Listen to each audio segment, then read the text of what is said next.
এই কুলফি, এই আমার কথাটা শোন না। আরে শোন আমার কথা। আরে শুনতেছি তো, আগে আমার হাত ছাড়ো। কি হয়েছে বলো, এখন বলো না কেন? দূর হ, আমি পাশের বাসার সুন্দরী আপুরি দেখি। আরে শোন শোন কুলফি, এবার শোন। আরে তাকা, না তাকাইলে কিন্তু এমনি করে একটা কানে মোচড় দিমু। এই খবরদার, কানে ধরবা না আমার। বউ গেলে বউ পাওয়া যায়, কিন্তু ভয়টা হইলে আর কানে শোনা যায় না। আচ্ছা তুই বল, আমি একটা ম্যাজিক পারি, দেখবি? ম্যাজিক? হ্যাঁ দেখবো। দেখ এখানে একটা আঙ্গুল আছে না? হ্যাঁ দেখা তো তাই লাগতেছে। এইবার দেখ তো এই রুমালের নিচে ওই একই হাতে কয়টা আঙ্গুল আছে।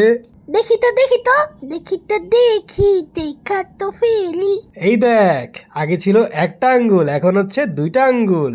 ওরে বাবা রে, তোমার ম্যাজিক দেখতে গিয়া আমার লজিক আত্মহত্যা করছে। এইবার আমি তোমার একটা ম্যাজিক দেখাই, দেখবা? কি ম্যাজিক দেখা? গন্ডার সাধারণত বনে জঙ্গলে অথবা চিড়িয়াখানায় থাকে, তাই গন্ডার দেখতে হইলে চিড়িয়াখানা অথবা বনে জঙ্গলে যাওয়া লাগে। কিন্তু তুমি বাসায় বসে বসেই একটা কালা মোটা গন্ডার দেখতে পাবা। কিভাবে দেখা? আমার দেখানো লাগবে না, তুমিই দেখতে পারবা যদি তুমি আয়নার দিকে তাকাও। একটা কানের নিচে থাপ্পড় মার মুধেরা। আরে চেতো কেন? It's magic, it's magic.